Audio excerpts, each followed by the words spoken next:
না না, তুমি দিবানি একটা গুড়া কিনা, আমরা দুই ভাইয়ের গুড়া দৌড়ানির স্বাদ মিঠাইয়া দিবানি।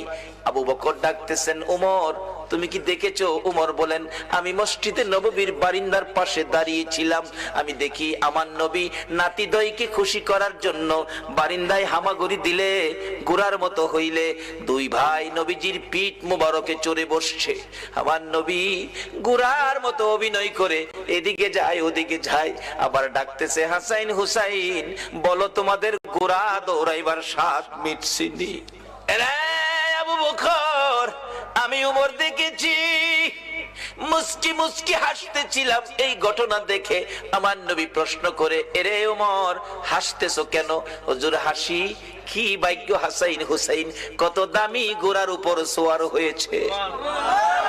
আমার নবী চোখের পানি ছেড়ে দিলেন, এরে ওমর শুধু দামি গুড়াটাই দেখলা তুমি, যারা গুড়ার পৃষ্ঠে বসেছে তারা কত দামি তুমি দেখলা না?